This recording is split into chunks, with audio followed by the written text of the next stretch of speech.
And I'm going to start off with calling meeting order. Did that consent agenda, previous minutes, reports, and policy first readings. There were some policies that were sent to us and the previous minutes, although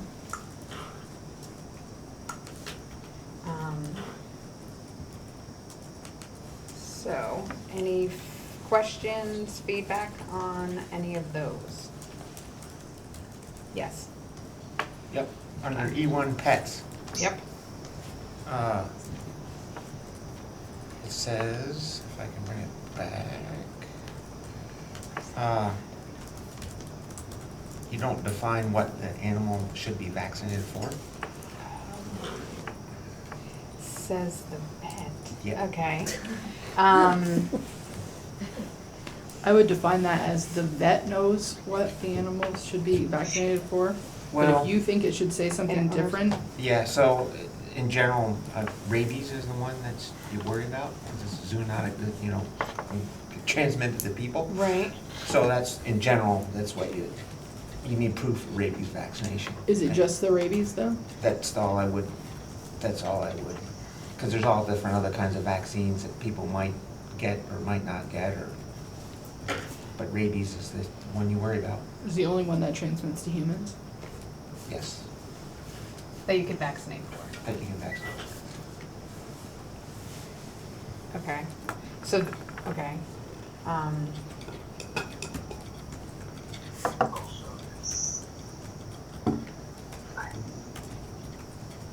Okay.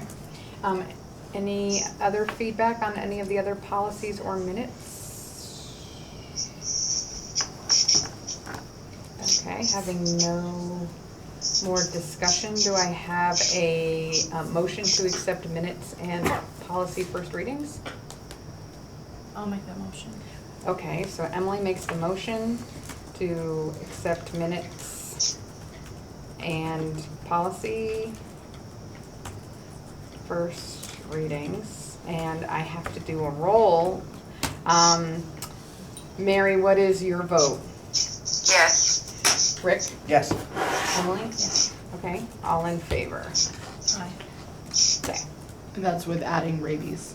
And that's with adding rabies, that's what I said, sorry, regarding specific vaccinations and rabies, okay. Accept minutes and policy first readings with the addition. Okay. Okay, so next on our agenda is recognition of visitors or public comment. I'm not sure if you're doing public comment. You're with Heather, but do you want to just introduce yourself?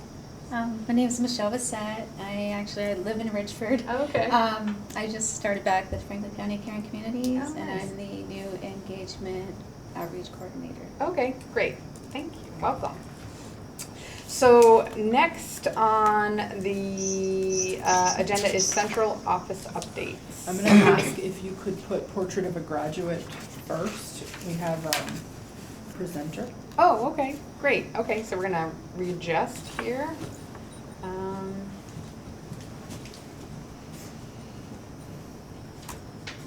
Okay.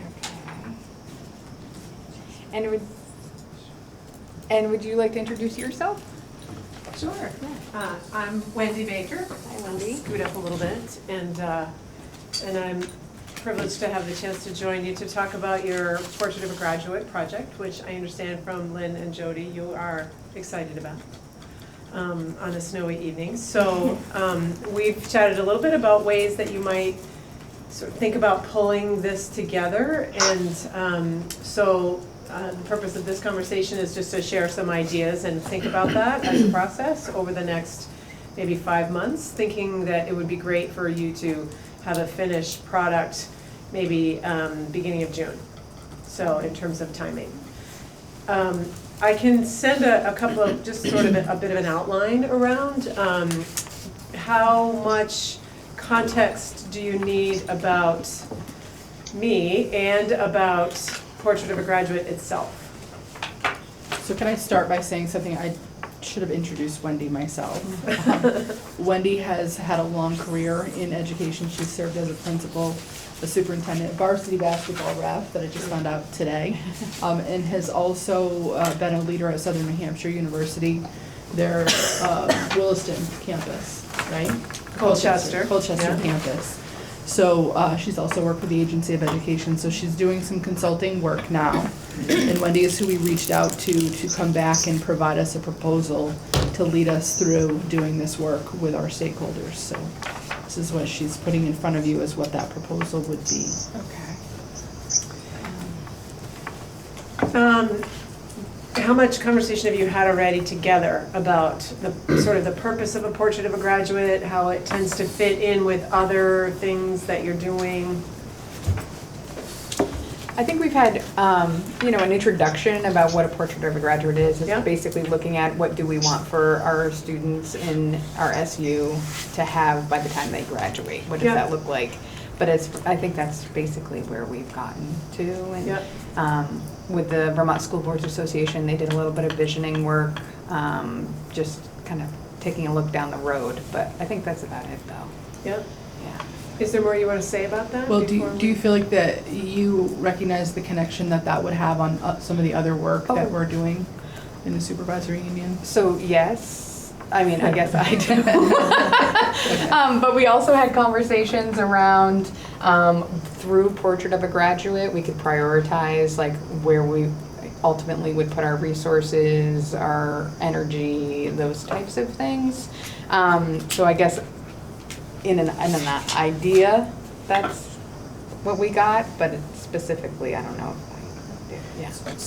I think there are strong connections to the work we're doing on proficiency-based learning and also the systems and structures, the MTSS work that we're Right. doing throughout the supervisory union. There are really strong ties and connections there. Is there anything you want to add to that?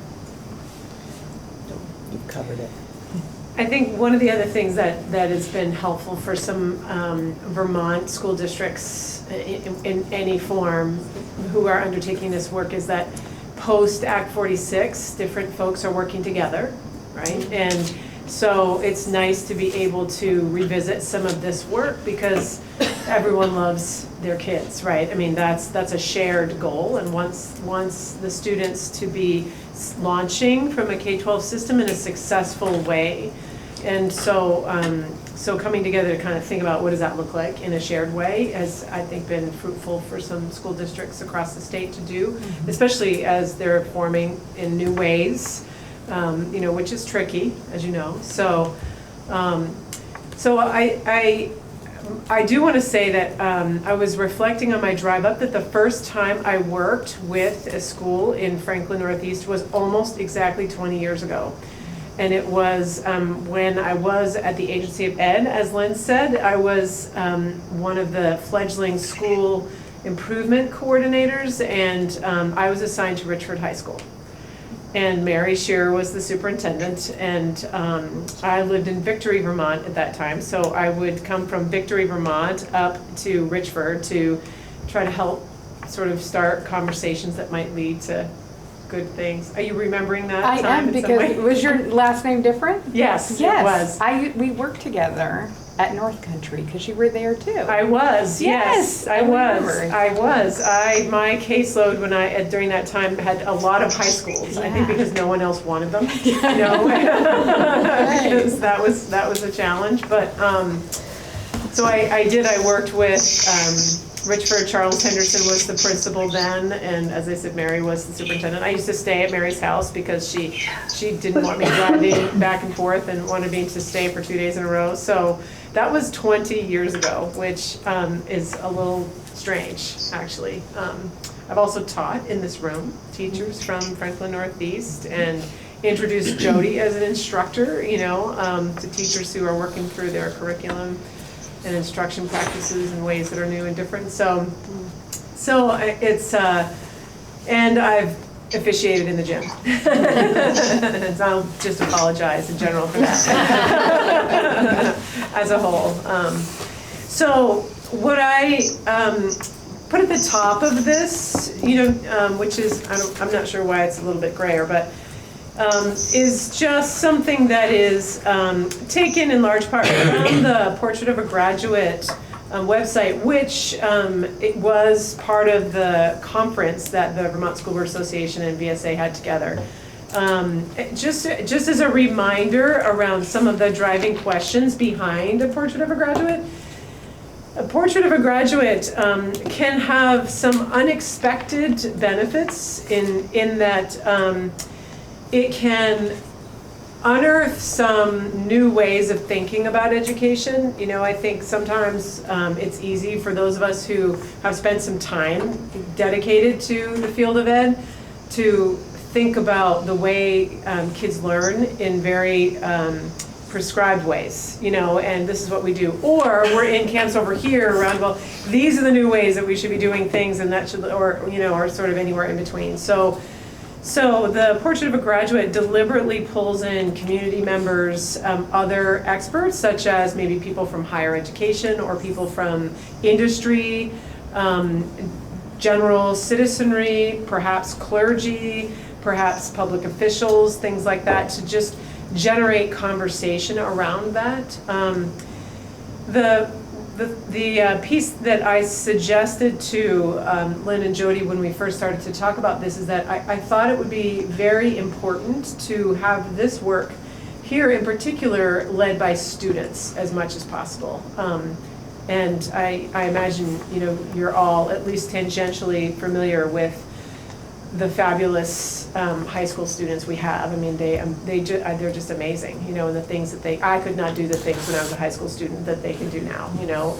I just wasn't as mature as they are now in many respects. So this proposal in phase 1, which you see is just kind of the first block, it assumes the assembling of it's kind of a data collection team that starts with 12 students in kind of a Noah's Ark approach that has an even geographical representation. And it also has some board members who are coaches to come along with them, since students do appreciate guidance from adults, and right, especially when they're going out to do new things, like talk to adults about what they think education should look like and what are the needs and things like that. Sometimes, you know, some coaching is helpful there. So the idea here is that there would be one board member from each town, a member of the SU communications staff, and 12 students who would form the initial group that gets together. And I'll facilitate them, if that's your wish, to come up with some questions that would be helpful to ask, to be able to set some interview protocols, organize the types of interviews that would be collected, and a timeline for doing that, and a way for doing that that is manageable for the kids, as well as you know, makes sense, you know, for the region as a whole. So they, I assume, would be polling their student populations probably in ways that I can't even think of, you know, in terms of the right way to access information, you know, from kids as they're thinking about these things, as well as pulling together thoughts from the adults. So then at the end of phase 1, we would pull together, which is in March, and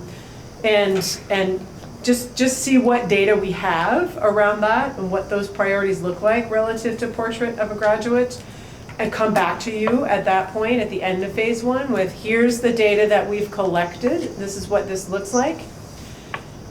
And then phase 2 starts the analysis of that data against state, national, and some international thinking about what are industry trends, what's important about education as we're thinking about it now, filtering sort of the local data against other state and farther away sources, and then coming together with, maybe this is the direction, this is the way that makes sense.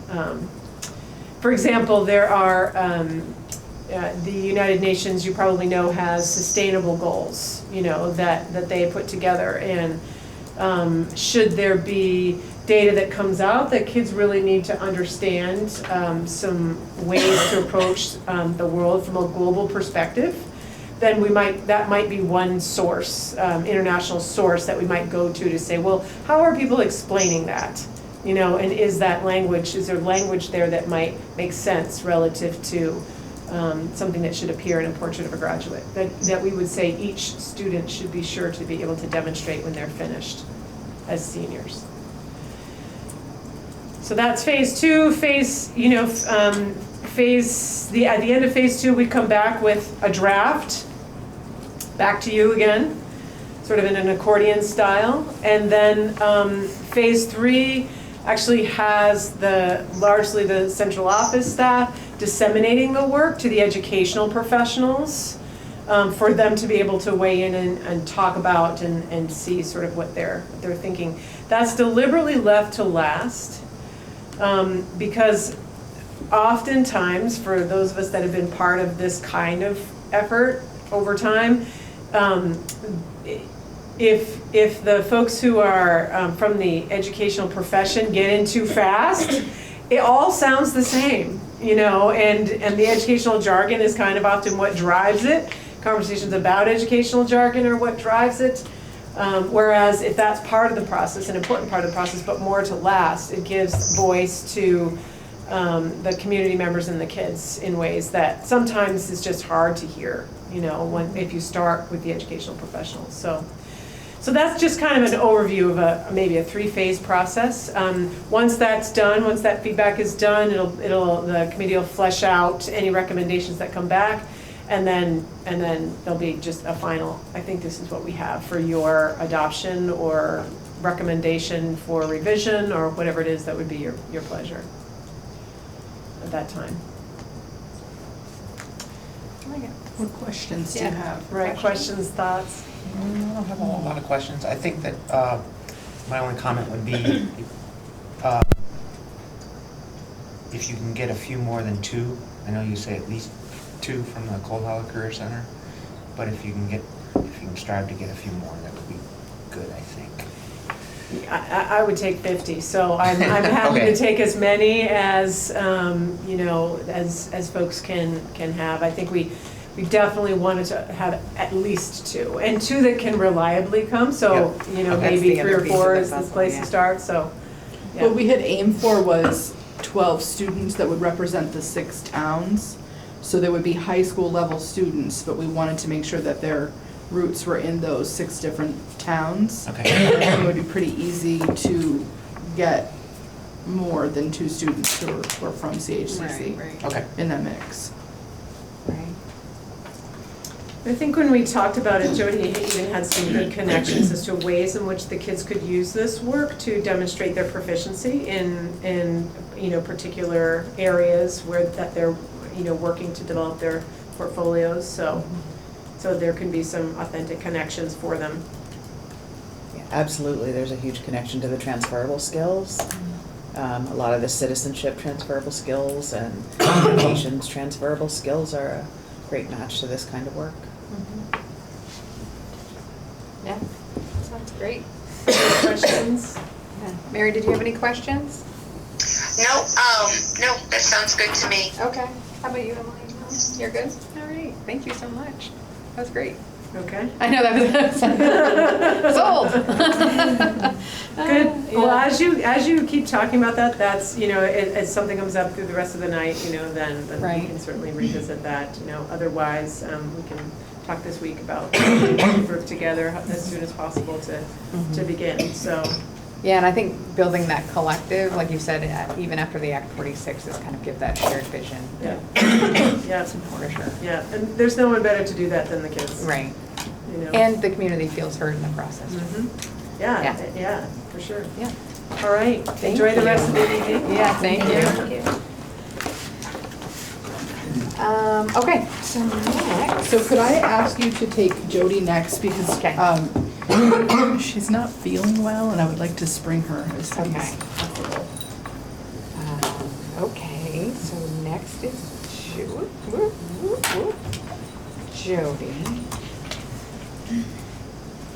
Jody, what do you have? Well, I don't have one, and I apologize for my voice. Thank you, special ed directors. Spend too much time together, as you can probably guess. So really, the only thing that I did want to let you know is that Morgan and I did work to write an investment strategy for consolidated federal grants that would fund about 2/3 of the amount that we talked about for the Portrait of the Grad work, and it was approved today, we found out. good. So those fundings will be available immediately.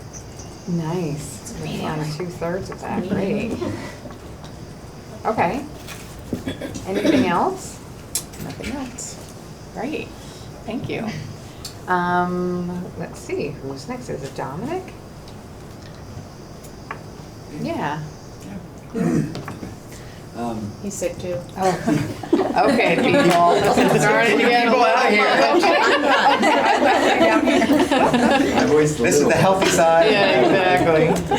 I just have one quick update that we did have a new tech support specialist for Bakersfield and Montgomery started today. After our last candidate delayed and then finally ended up not working out, we had one applicant that had come in after we had done the interviews before, so we interviewed them last week and they started this morning Wow, and you said that was for Bakersfield and in Montgomery. Montgomery, right? Okay. Yep. And they started today. Yep, so Great. he's gonna be Monday, Wednesdays in Bakersfield, Tuesdays, Thursdays in Montgomery, and then Great. alternate Fridays. What's the name of? It's Marty Coda. Oh, nice, very nice. He's local from Yeah. Montgomery. Yeah, exactly, great. Anything else? That's No? all for tonight. Okay, great. Next we have Michelle. All right, I have a little more. So I wanted to talk to you about an idea that I have around an alternative space. Don't have the logistics figured out, but an alternative space for elementary students. So I was recently reading Building Bright Futures, and if you get an opportunity to check that out, there's lots of data. And 1 in 5 students ages 6 to 8 are being diagnosed with some sort of social, emotional, or behavioral condition. And we, too, here in FNESU have an increase in behavior and social emotional needs. We always strive for the least restrictive environment for students, but sometimes the regular classroom is not the least restrictive. And in these cases, we've been reaching out to our mental health agencies, and they've been unable to provide us immediate support because their programs are being cut federally. They can't find employees to support us. And so we're being put on a waiting list. And in the meantime, we have students who are not successful in their least restricted environment, and we have limited resources to offer these students and their families. So I'm looking for some sort of alternative, I want to call it like a stabilization place, like some place to be able to offer opportunities to students to be able to reintegrate them back into the classroom when they're not successful in the environment that they're in. And currently, I have around 7 to 8 students in FNESU who need a higher level of care in order to access their education. And if I were to place them outside of our district, we're looking at $700,000 that I didn't put into this budget because I have hopes of creating some sort of program. And if I find this space, I already have the people. I just need the space. So we hired these BCBA. BCBA is the board certified behavior analyst who can do functional behavior analysis, who can provide some social emotional coaching to these students. I could tie a school psychologist to this place to offer therapy to students. I think potentially, we talked about this, might need to hire one more staff member, but I have a school psychologist opening that I have yet to fill that I might shift gears to like a social emotional learning coach or somebody to be able to support this. But we have student needs and like no interim, no, Right. We're not meeting their needs. So would this, setting be basically just focusing on socio-emotional, or would it also be like academic as well? It'd be or is it academic just- as it would well. be, okay. With a heavy focus On on that. on the social emotional part, on. This is Mary. I had a couple questions. Can you repeat how many students you said across the SU? Right now, I have around 7 or 8 students, depending on the day, that are pre-K to, this is pre-K to 6, that are not Okay. successful across the SU. And if I did this, there's probably, Morgan, what did we say, 2 or 3 students that I could bring back from outside of placement. placements that would So also. basically, you're looking at like 10, Correct. about 10 About students. 10 right And now. I think another important thing to know is that I think we're trying hard for this space to be in one of the schools somewhere, like, we're not looking, we're hoping that it's not an external building outside of the school setting, because we're trying to be mindful of how we can continue to integrate students into other components of the day. Right. So, I mean, obviously, Michelle said we do not have the logistics worked out, but we've got to start somewhere because there's a need, and we don't have a lot of options, and we have to build capacity somehow. I feel like we have a majority of the staffing that we would need. We would need to shift what some of those current roles look like. But the reality is, we have several students struggling. And other students that are being impacted by things that are currently happening in classrooms.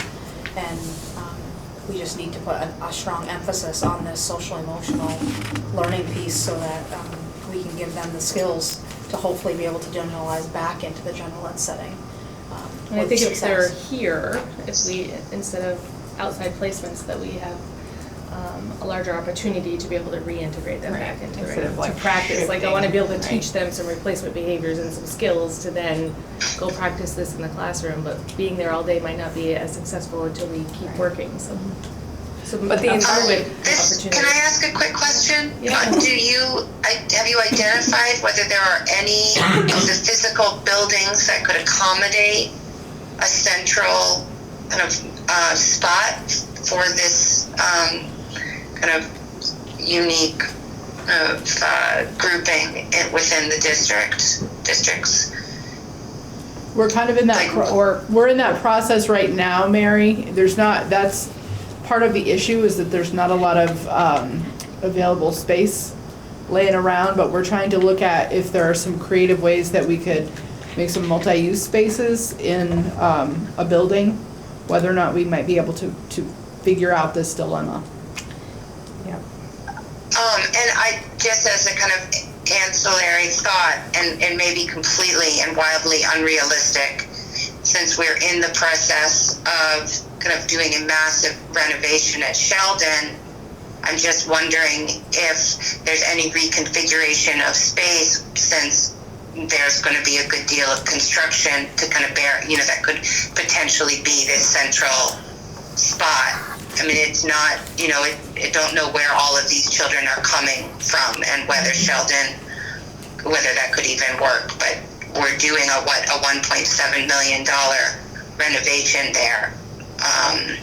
Yeah, I think this is Emily. I think we can definitely talk to Christy about that. I know space is quite limited at Sheldon. Obviously, we can talk about it, and if it's something that can be done, I'm sure that they would be willing to accommodate that.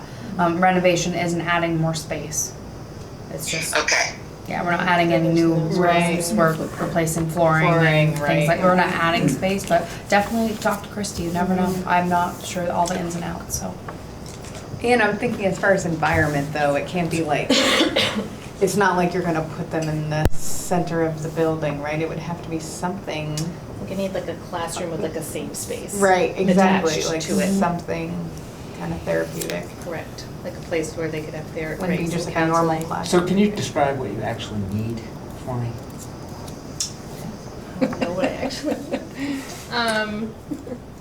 I need a large classroom with a separate space, an additional space in there for either like what we call a Click safe over. space, Right. or an opportunity for therapy to occur. Like that office. Like that office, and then And a then room like his this, classroom. obviously not Right. this large. So you also said it's K to 6? This is K to 6. K to 6, so would you have that full range in that one space? You would.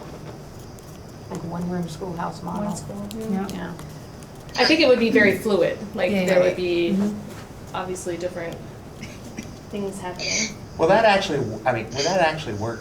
I mean, I don't know, I mean, I don't know We've gotta enough figure out about- ways to make it work, because what we've got now isn't working, so. I don't have It enough. just, you know, you have kindergarten in the same space as a sixth grader with different, I would be concerned with that if the concept might not work.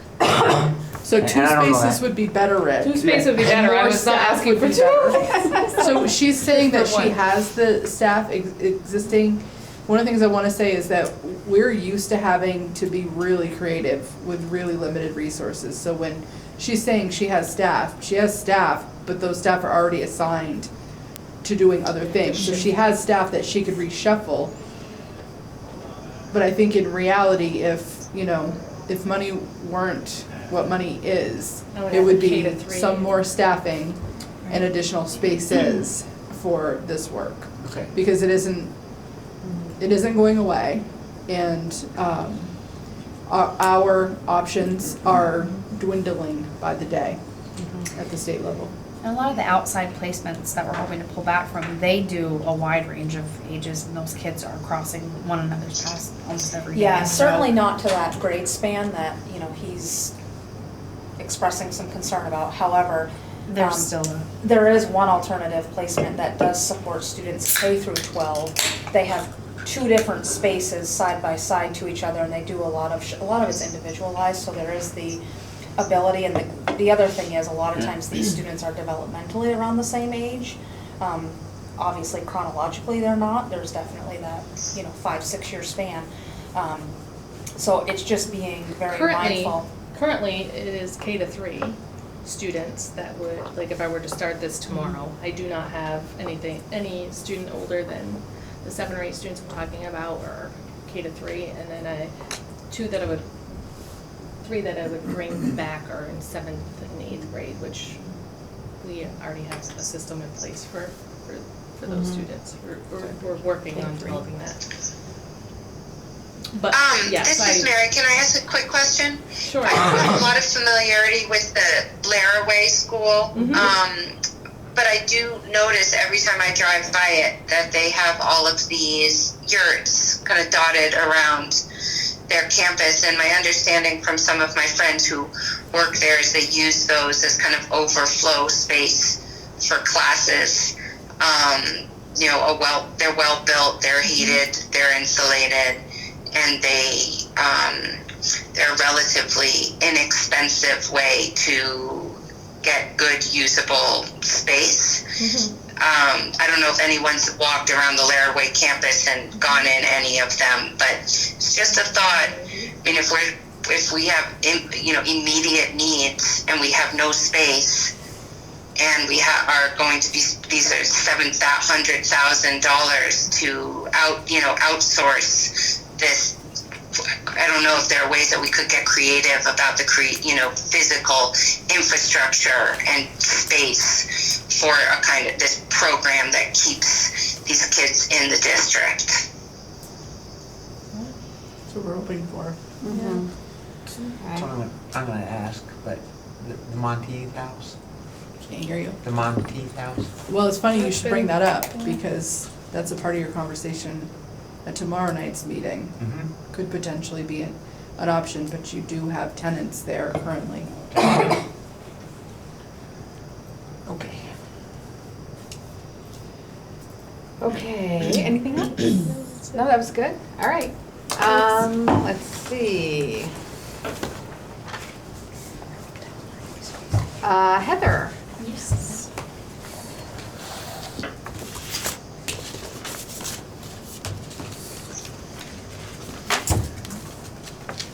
These are just a printout of the presentation I made Mary, I think I had your email address correct. I hope I emailed the slides to you that I'm going to be speaking to. Yep, I have them. Awesome. Okay. So I believe the last time I was at one of the meetings, we hadn't had the data workshop yet, which a team of us went to in December, and we got the packet of the Vermont Youth Project survey results. Is there, she's bringing it too. It's the down arrow. Down there. Might I- wanna Lysol that. Oh, right, this was the healthy side. Yeah, not anymore. Okay, cross-contamination. So I pulled out some of the data because the Enosburg and Richford data was very different in some aspects and very similar in other aspects. So I'm just trying to do those individually. You met me. Oh. Maybe. Okay, I'll switch for you. Okay. So the Enosburg data, I just pulled out, like I said, just some of the quick data points. What we see is that just like the YRBS data, there's a lot of students smoking and using chewing tobacco. It's with cigarettes, it's starting in the 7th and 8th grade. Chewing tobacco is not. E-cigarettes use is pretty high, like a lot higher than the YRBS data from 2017, where that was about 18% is what they were saying for Enosburg. So that was a high number, but when I was speaking with our Vermont Youth Project team members, they weren't surprised about it at all. Like anecdotally, they were hearing that middle school students were using e-cigarettes, and a lot of middle and high school students too. So it didn't surprise the people who've been doing a lot of substance prevention work. Again, alcohol use is fairly high, marijuana use is fairly high, and there's a strong correlation between how much youth perceive there being how much they perceive their parents care about whether or not they're using the substances and the amount that they're using it, as well as there's a correlation of free time use too, like when they're not being supervised by adults and if they're out late at night, there's a strong correlation between those factors and the amount of substance they're using. I thought this was kind of shocking, the amount of times that these situations happen for youth under the age of, or starting at 13 or younger. It's kind of a high number, I think, especially for drinking alcohol. And then we're for the most part, we're around the state data. So the yellow bars that you see, that's all 6 communities put together for the Vermont Youth Project data. Next one. And then this is the parental reactions that I mentioned. You can kind of see how some, like becoming drunk or drinking in general, there's kind of a culture of acceptance around substance use to some extent. Like there's some, you hear anecdotes of youth working sugaring all day and then maybe having a beer with a family member or something in the sugar house, or just kind of, well, they drink in Europe at 18, why can't they drink here at 18? Where it's culturally acceptable that we, as adults, drink alcohol. So it's kind of a gray area almost as far as substance use. The perception with the substance prevention community around cannabis use being fairly high is that all of the discussions in the state about whether or not it's legal and whether or not it's healthy, and then there's the confusions of whether it's medicinal and whatnot with that.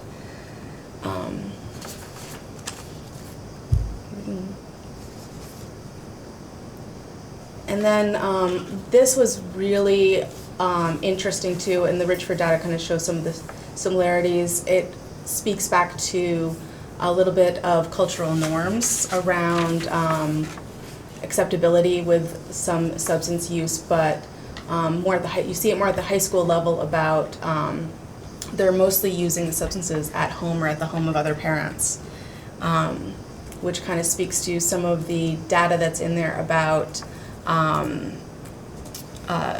again, the acceptability and knowing where your kids are too. So maybe it's not acceptable in the household, but they're at somebody else's house and parents weren't necessarily checking in that there is an adult supervising. Luckily, we're seeing like very low numbers of it happening in public spaces and at school events and youth-centered programming. This I find interesting. This one. This data. Yeah, this chart, I apologize if it's hard to read. It's a lot of data parts, but I tried to circle so that I know when I was going back and forth, it was easy to kind of forget which one I'm supposed to be looking at. We're looking at, like, there's a special person who is around when I am in need. And the numbers are, in the 50%, and then they jump up too. We're around, for Enosburg, we're pretty close to the state averages. My take is generally pretty positive around this. There's definitely something to take into consideration as far as youth development, and just there's pretty much every individual goes through those moments of not feeling connected with their parents and stuff, so I wouldn't expect those numbers to be 100%.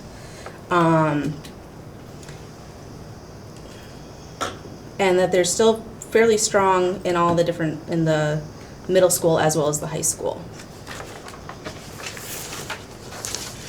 So Richford data follows the same kind of trends, however their number of percent of individuals using substances is much higher.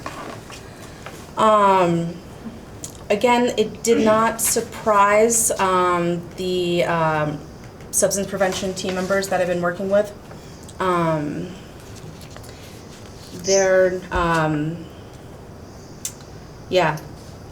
There's just, this kind of shows where that some of the targeted work definitely needs to be in Richford, and we're working, and I mentioned this in another slide, of really enhancing the Richford team a little bit more, because I've been working team lead for 2 communities, and not being a Richford community member, it's taking a lot of time to really get into that community and really know, build the relationships and know who to partner with, what meetings to get into and all of that. So we're enhancing that team a little bit more.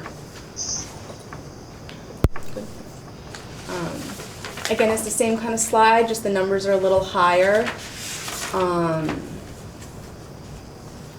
E-cigarette use in middle school is pretty high. It's the same, about the same number as the YRBS data from 2017. Alcohol use is definitely the big one, and then cigarettes.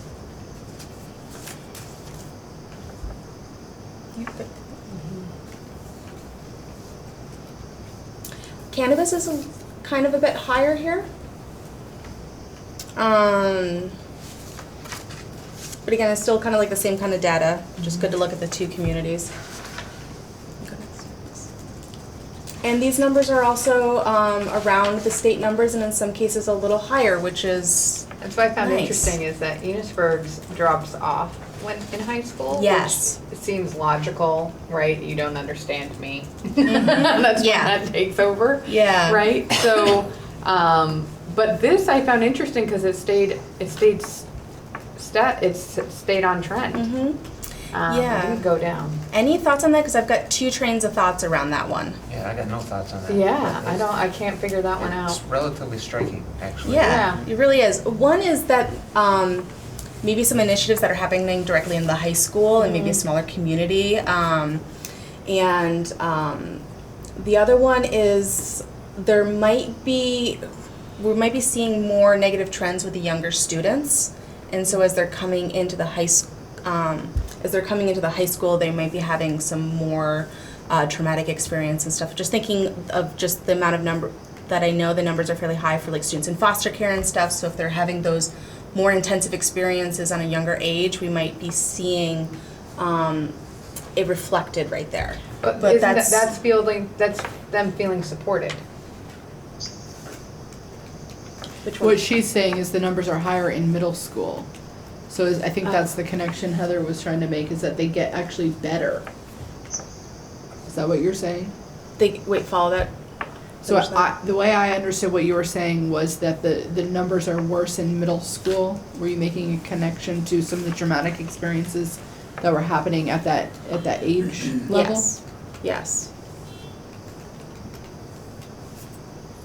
I guess I still don't follow. Yeah, because I still see it as consistent. Okay. Yeah, I don't see. I think it's partially because I have some other data points in my mind too. Yeah. So there was. I just find that interesting that they still see their support system as their support system, whereas in Enosburg it dropped off by 10 A lot. points on every one of them. Yeah. Yeah. So we went from, we went above PY Vermont, all the, Enosburg is Yeah. consistently above in the middle school, and we're consistently below in high school. And whereas Richford stayed the same. Right, which I Yeah. just sort of saw as Enosburg as an adolescent trend, right? Not feeling Right. Two separate. Nobody understands. Nobody understands me. You don't Right. understand, right? Like, what do you mean you're trying to help me? I don't need your help. Like, right? I see, Yeah. but this stays. Like, they still see their support system as their support It system. is I like that. really interesting. About One of the why. other questions, like things that kept coming up with, more specifically with the Enosburg data, is that there's students from sending schools. So how is that really affecting the data at all? Because Oh, Richford has true. some students, True. but not generally as many as Enosburg. True. So, Two different size pools. yeah. Yeah, true. Yeah, so Enosburg and Richford are very different in many ways as far as, Making up those numbers. yeah, Interesting. yeah. And that's like, Heather, can I ask you a quick question? Your Yes. second slide on the Enosburg side, the proportion of adolescents, is this really an and? Like they're doing all of those rather than or?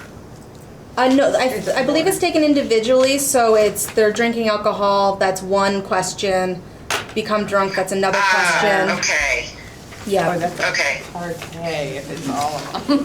I'm very, very worried.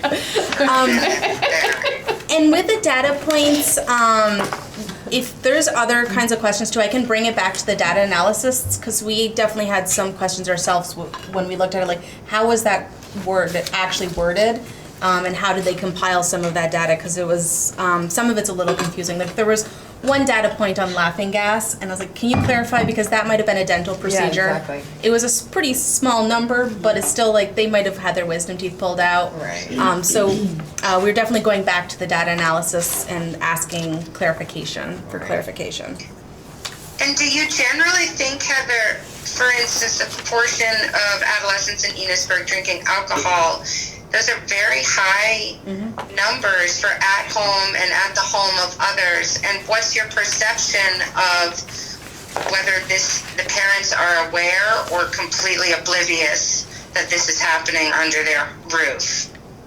I think it's pretty mixed. I think both are happening. It's kind of, and that goes towards one of our action steps is awareness of accessibility of substances. It's like, do we just have do we buy 12 packs or cases of beer and just leave it in our cupboard or wherever and not really pay attention to how much is being taken out, so it's easy for them to slip one or two or whatever, or is it adults saying, I'd rather you drink here? And that's definitely, I've been hearing that happens, especially after we've had some tragedies with some folks in car accidents, and like it seems that the trend is more of, if you're going to drink at home rather than just completely stop drinking. Again, that's kind of like anecdotal stuff that I've been hearing through working with my substance prevention partners. So it's definitely kind of a combination. Makes sense.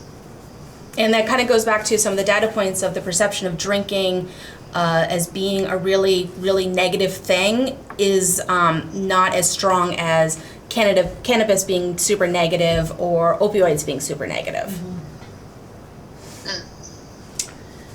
Okay, that's interesting. So some positive takeaways. Yeah. It's a little harder to read up there. But overall, in both communities, youth report positive connections with parents. This includes actually high numbers, generally around the state average, and in some cases higher, about parents knowing the other parents, knowing their friends. That's normally was in like the 60 to like 80% range for those kind of questions. Youth are reporting that they're spending time with their families, general feelings of safety in the community and the school.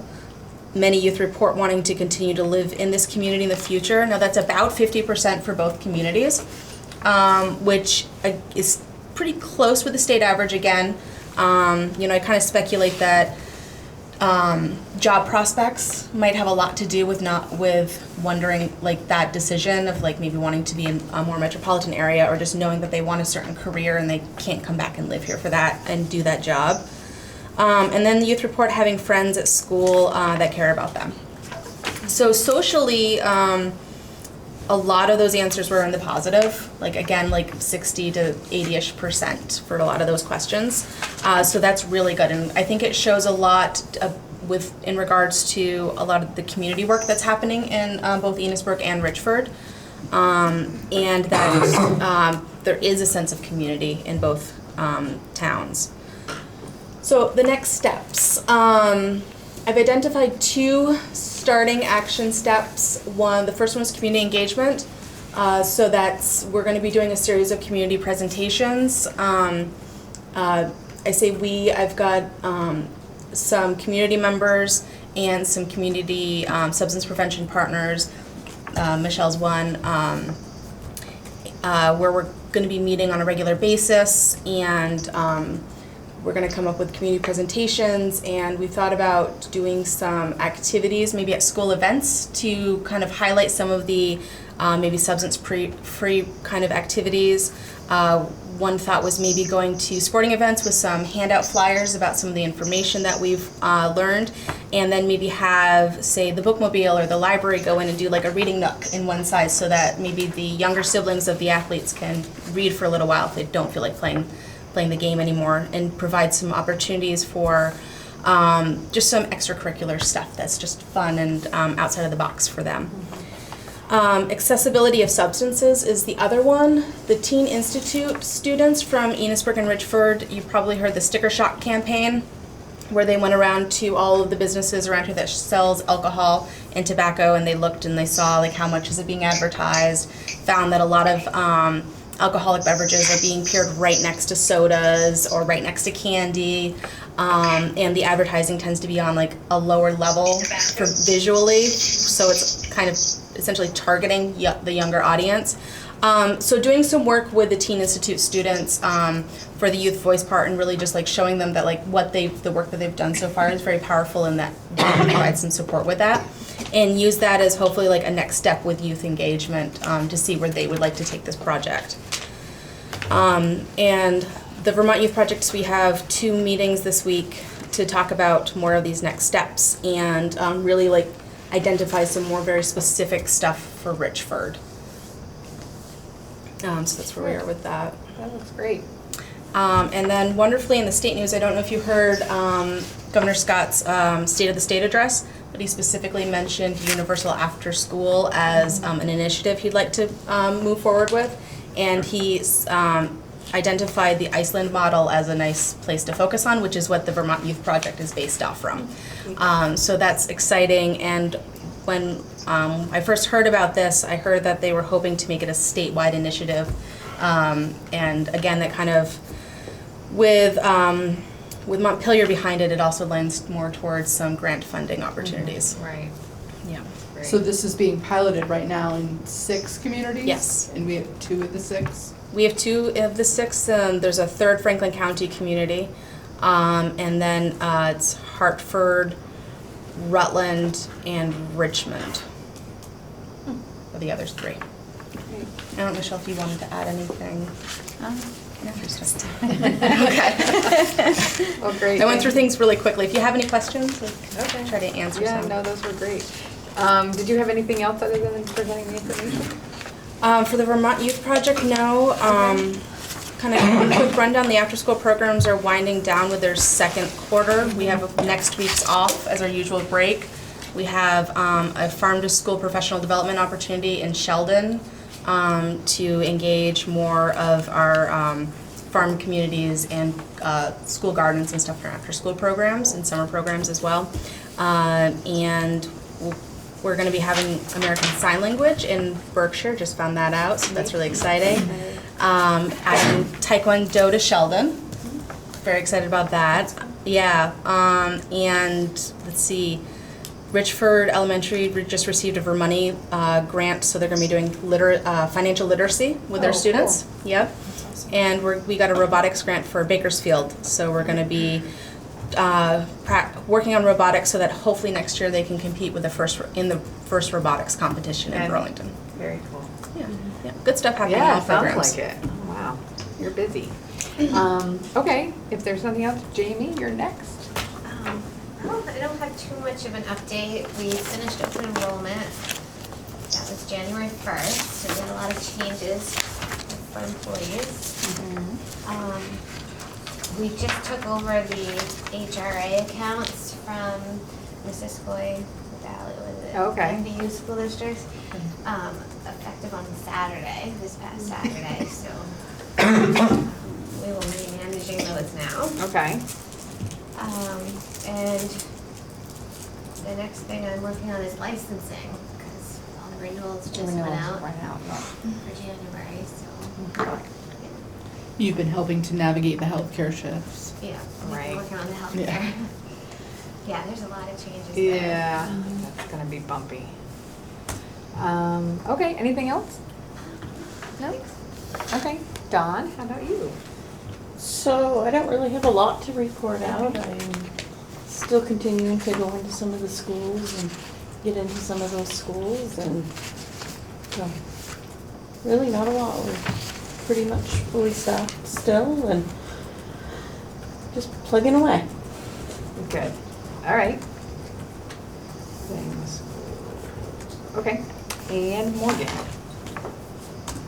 Nothing. Yeah, nice try. In your board packets, I mentioned that I'm looking for a motion to approve your FY19 financial audit. I sent these out in December. They're still the only ones that I've seen so far. I don't have drafts of the local town districts yet, but I'm keep being told that they're going to come in the next week or so. Okay, so a motion, I need a motion to approve. Motion to accept the FNESU financial audit. Financial audit. I'll make that up, motion. Okay. Your name wasn't so long. Moves to accept the SU 2019, you said, audit? Yes. Okay, so Mary? Yes. Okay. Rick? Yes. And Emily? Yes. Roll call. Thank you. I did email the financial reports out today, Yep. but I suspect what you're really interested in focusing on is the budget. So the central office budget draft is coming around. In terms of expenses, there's not really been any changes from version 2, other than I found maybe $30,000 or $40,000 worth of expenses that I had in 2 different places. So I was able to cut those out. But that's really the only change from December's draft. Again, the big movers in terms of expenses on this budget are the increase in healthcare costs. We've added the early ed director position. We've added money for the transportation study. And we've added money if we're able to get a matching grant to get our phones to be 911 compliant. Okay. Other than that, there's not really any programmatic changes that we're putting in here, and we're thinking that the Portrait of a Grad work will be done before this budget kicks in. Okay. So that's not in there. So, any questions on that? Okay, special ed coming around. I don't think there were any changes. Michelle and Robin and I get together pretty regularly and go over the kid list and make sure that we think we have enough money for the out-of-district placements and for CAT workers coming into our district. And along the lines of the conversation that Michelle just led you through, there are a few kids where we're anticipating, if we're not able to pull this program together, that we will have some out-of-district placements, and we've not budgeted those. So now Michelle has to find a place, or she's over budget. So, when you say pull together, you mean for the 21 budget? Is that what you're talking about? For this budget. For yeah. this 21? Yeah. Okay. So no changes in expenses. I had hoped to have more concrete information on revenue, Right. especially special ed revenue. And I've seen some drafts, but nothing that I have a huge amount of confidence in. Yep. So I am making guesses on that. Boy,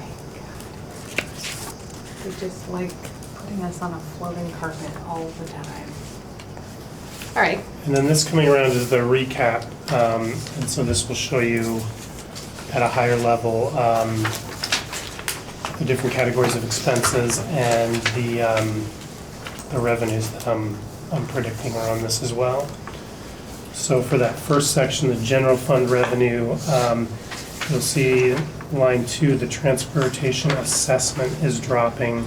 That's because I think we're going to get more state revenue, and we're also planning on cutting out a bus route, the one going into Fairfield to serve Enosburg High School kids.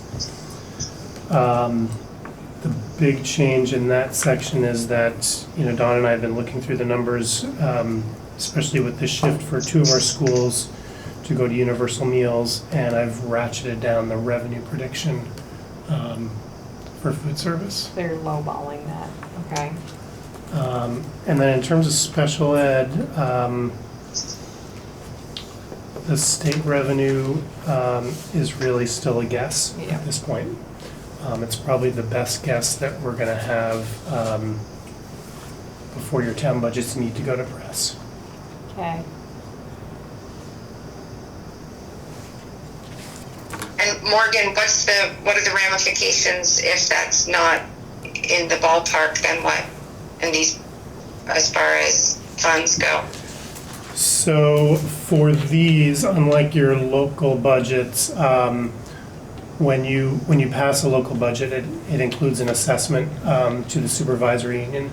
So if I've lowballed the revenue for special ed, say, your budgets are going to go forward with that higher assessment, but what we can do is look at the end of FY21, and if it looks like we are assessing significantly more money than we need, we don't have to make all those assessments.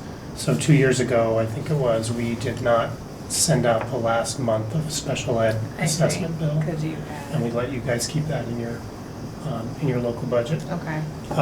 If I'm guessing too high and the expenses end up where they are, it means we're going to be trying to trim costs and may end up running in a deficit. Right. Okay. Okay.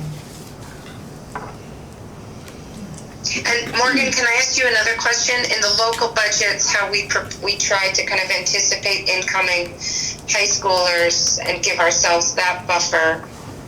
Do you here in the special ed budget, do you have a buffer for children moving into the SU with high needs?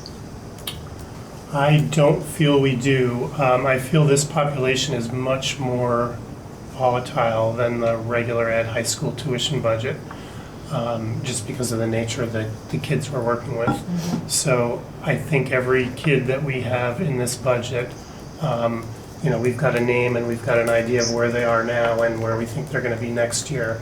And there's not any, there's no pockets of money tucked away for, well, maybe one of these 3 kids will get worse and have to go to an out-of-district placement. Right. Okay. Okay. Any other questions? Want a motion? So I want 2 motions. Okay. The first one is to approve an FY21 Franklin Northeast Supervisory Union General Fund budget of $3,998,211. I'll make that motion. Okay. Moves to approve the 2021 SU budget. 2021 SU budget.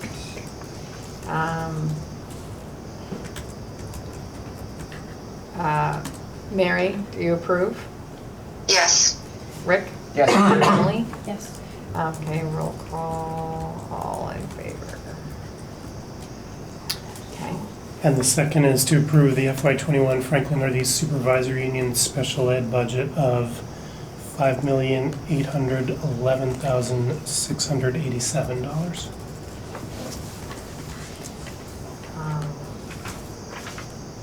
I'll move to approve. To approve, okay. Move to approve special ed budget.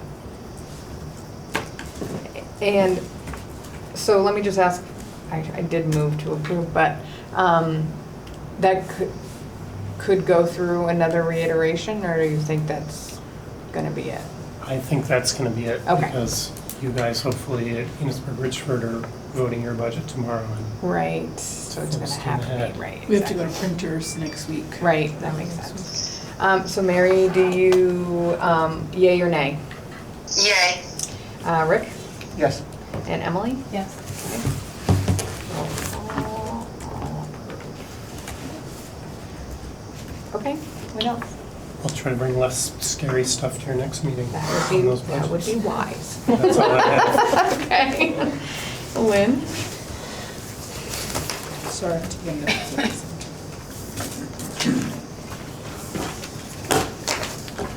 Oh, she's plugging in people. Get ready. It's not long.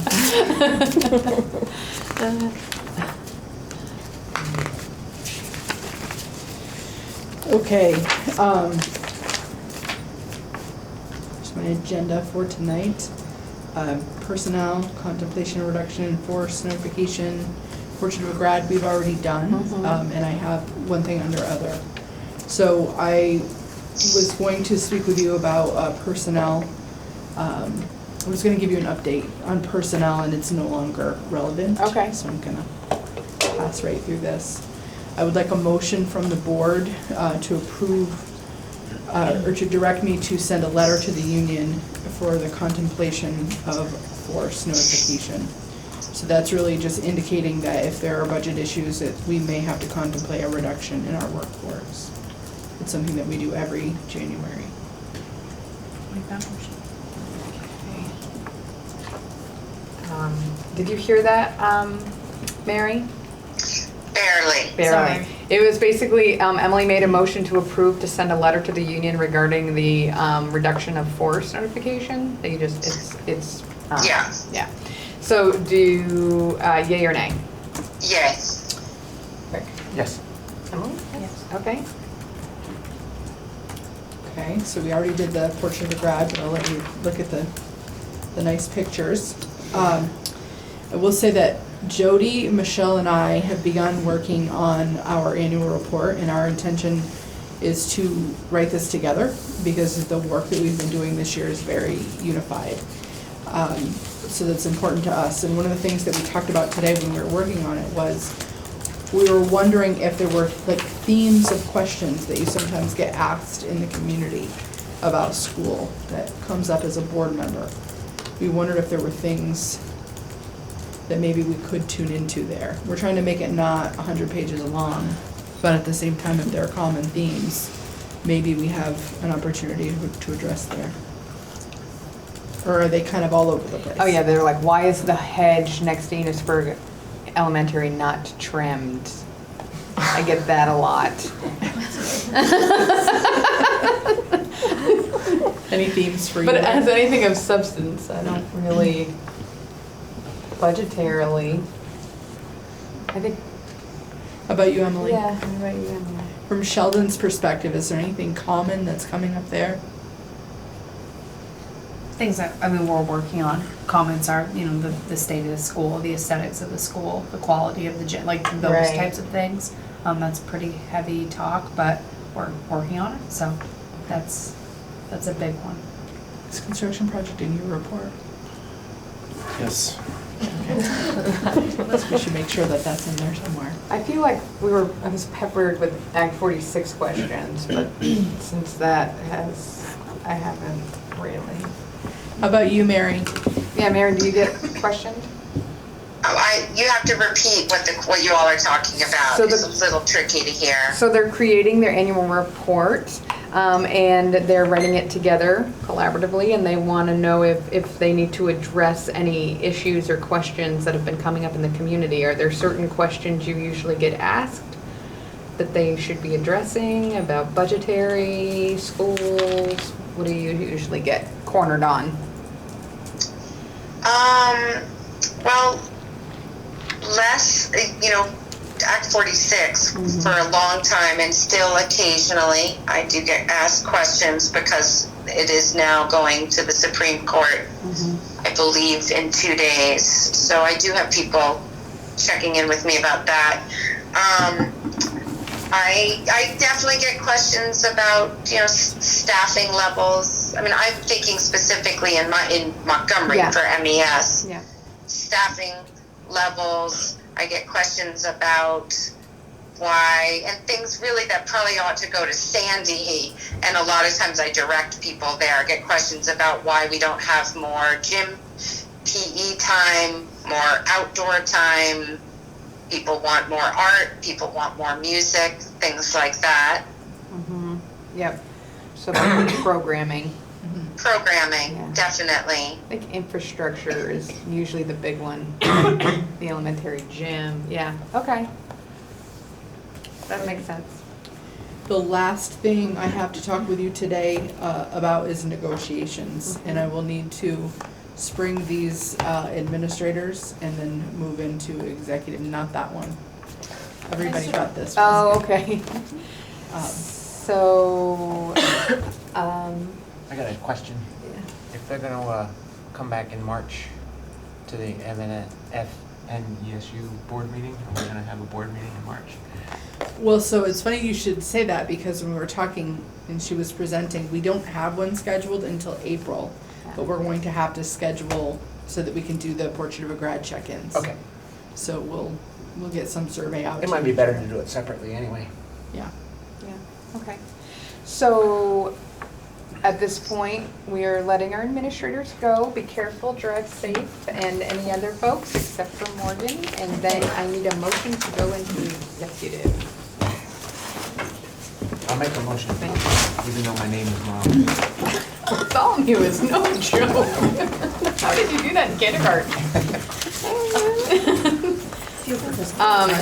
Yeah.